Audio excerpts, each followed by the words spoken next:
নমস্কাৰ আপোনালোক সকলোকে পুনৰবাৰ আপোন নিউজৰ অন্য এটা ভিডিঅ' লৈ স্বাগতম জনাইছো।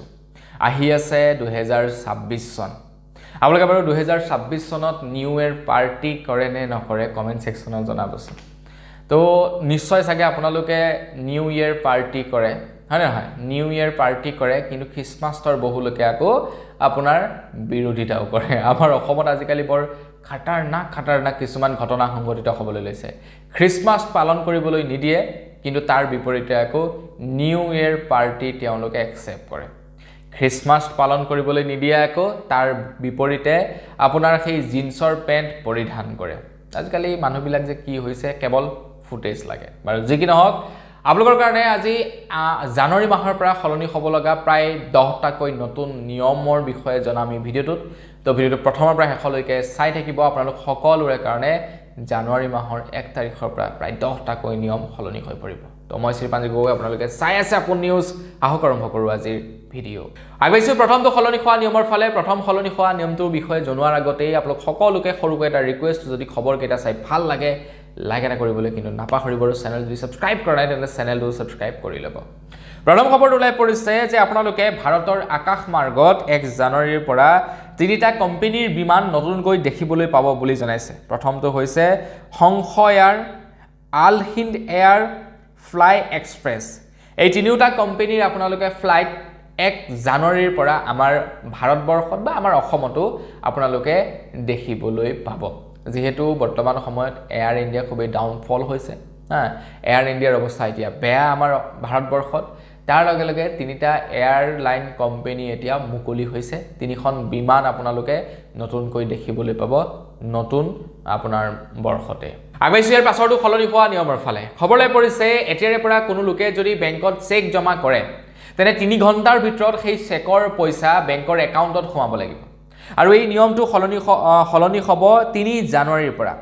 ৰিজাৰ্ভ বেংকৰ নতুন নিয়ম, গ্ৰাহকে জমা দিয়াৰ 3 ঘণ্টাৰ ভিতৰতে ক্লিয়াৰ হ'ব লাগিব চেক। 3 জানুৱাৰী 2026ৰ পৰা কাৰ্যকৰী হ'ব এই নতুন নিয়মটো। আপোনালোকে কিবা এখন চেক দিলে, চেকখনৰ পইচা 3 ঘণ্টাৰ ভিতৰত আপোনাৰ বেংকৰ একাউণ্টত ক্ৰেডিট হ'বই লাগিব। মহিলা উদ্যমিতা আঁচনিৰ ধন যিসকল মহিলাই নেকি জানুৱাৰী মাহত পাব, তেওঁলোকৰ বলে তেওঁলোকে 3 ঘণ্টাৰ ভিতৰতে পইচা বেংকত জমা কৰি পইচা আকৌ বেংকৰ পৰা উঠাবও পাৰিব। আগবাঢ়িছোঁ ইয়াৰ পাছৰটো সলনি হ'ব লগা নিয়মৰ ফালে। ইয়াৰ পাছৰ নিয়মটো ওলাই পৰিছে চাহপাতৰ ওপৰত। FSSAI তৰফৰ পৰা ঘোষণা কৰিছে যে এতিয়াৰে পৰা আমাৰ ভাৰতবৰ্ষত বিক্ৰী হোৱা চাহ পেকেটসমূহত টি শব্দটোৰ ব্যৱহাৰ কৰিব নোৱাৰিব। যিবিলাক চাহ কেৱল চাহপাত মানে চাহ গছৰ পৰাই উৎপাদন কৰি তাতে বিক্ৰী কৰা হয়, সেই চাহপাতৰ পেকেটসমূহতহে টি শব্দটো ব্যৱহাৰ কৰিব পাৰিব। তাৰ বাহিৰে যিবিলাক নেকি আপোনাৰ অন্যান্য প্ৰকাৰৰ চাহপাত পোৱা যায়, যেনে পিংক টি, কিবা টি, সেইবিলাকত মানে ইউজ কৰিব নোৱাৰিব টি শব্দটো। কেৱল অৰিজিনেল চাহপাতৰ পৰা মেকিং কৰা চাহৰ পেকেটতহে টি বুলি লিখিব পাৰিব বুলি ফুড ছেফটি ডিপাৰ্টমেণ্টৰ ফালৰ পৰা ঘোষণা কৰিছে।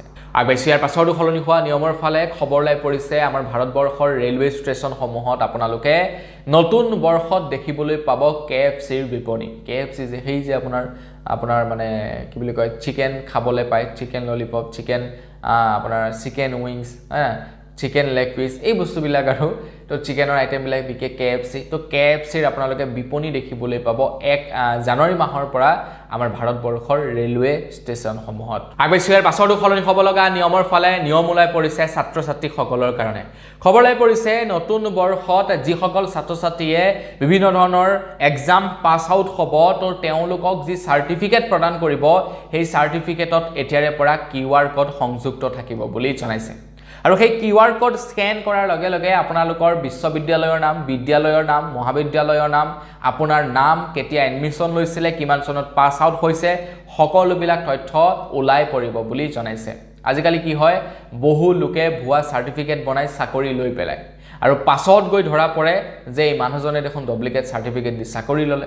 গতিকে এই বস্তুবিলাক নাইকিয়া কৰিবৰ কাৰণে আগন্তুক 26 চনৰে পৰা নতুন নিয়ম বনাইছে যে সাৰ্টিফিকেটসমূহত কিউআৰ কোড সংযুক্ত থাকিব আৰু সেই কিউআৰ কোড স্ক্যান কৰি সকলোবিলাক ডিটেইলছ এতিয়াৰে পৰা চাবও পাৰিব আৰু ইয়াৰ পাছৰ খবৰ ফালে ইয়াৰ পাছৰ খবৰটো ওলাই পৰিছে যিসকল লোকৰ নেকি পোষ্ট অফিচত বা ডাকঘৰত সেভিংস একাউণ্ট আছে বচত খাতা আছে তেওঁলোকৰ কাৰণে এটা বিৰাটেই ভাল খবৰ ওলাই পৰিছে খবৰ লোৱা অনুসৰি ডিসেম্বৰ 31 ডিসেম্বৰৰ পাছত পোষ্ট অফিচত থকা বচত খাতাসমূহৰ যেনেকি ইন্টাৰেষ্ট ৰেট অফ ইন্টাৰেষ্ট বৃদ্ধি পাব বুলি জনাইছে এটা ডাকঘৰত বহু লোকে একাউণ্ট খুলি থয় বিভিন্ন ধৰণৰ তেওঁলোকে স্কিমৰ অধীনত একাউণ্টবিলাক খুলি থয় সেই স্কিমৰ একাউণ্টবিলাকৰ ৰেট অফ ইন্টাৰেষ্টটো নতুন বৰ্ষত বৃদ্ধি পাব বুলি জনাইছে আইবিএছৰ পাছৰটো সলনি হোৱা নিয়মৰ ফালে খবৰ লাই পৰিছে যিসকল লোকে নেকি পইচা ইনভেষ্ট কৰে তেওঁলোকৰ কাৰণে এটা নতুনকৈ ভাল খবৰ লাই পৰিছে যিসকল লোকে পইচা ইনভেষ্ট কৰে তেওঁলোকে NHAI পইচা ইনভেষ্ট কৰিব পাৰিব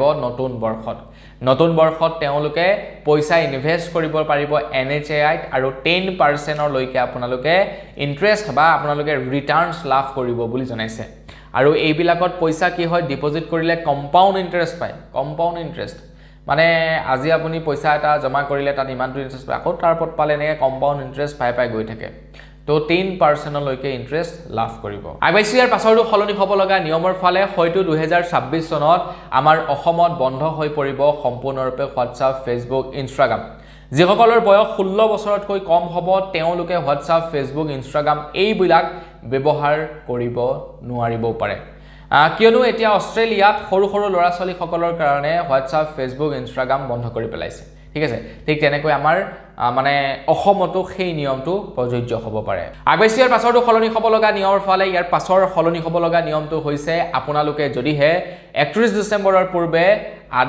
আধাৰ কাৰ্ডৰ সৈতে পান কাৰ্ড সংযুক্ত নকৰে তেনেহলে আপোনালোকৰ আধাৰ কাৰ্ডখন আৰু পান কাৰ্ডখন সম্পূৰ্ণৰূপে অচল হৈ পৰিব আধাৰ কাৰ্ডখন অচল নহয় কিন্তু পান কাৰ্ডখন আপোনালোকৰ সম্পূৰ্ণৰূপে অচল হৈ পৰিব বুলি জনাইছে গতিকে আপোনালোকে 31 ডিসেম্বৰৰ পূৰ্বে আপোনালোকৰ পান কাৰ্ড আৰু আধাৰ কাৰ্ড এই দুখন সংযুক্ত কৰি ল'ব তো বন্ধুসকল এই কেইটাই আছিল সলনি হ'ব লগা নতুন নিয়ম 1 জানুৱাৰী তথা নতুন বৰ্ষত এই 10টা নিয়ম আপোনালোকৰ কাৰণে সলনি হ'ব তো এই 10টা নিয়মৰ বিষয়ে জানি আপোনাৰ কেনে লাগিলে কমেন্ট সেকশনত জনাব যদি ভাল লাগিলে লাইক এটা কৰি দিব চেনেলটো সাবস্ক্ৰাইব কৰা নাই সাবস্ক্ৰাইব কৰি ল'ব পুনৰ এবাৰ লগ কৰাৰ খাজলে বিদায় মাগিছো ধন্যবাদ জয় অসম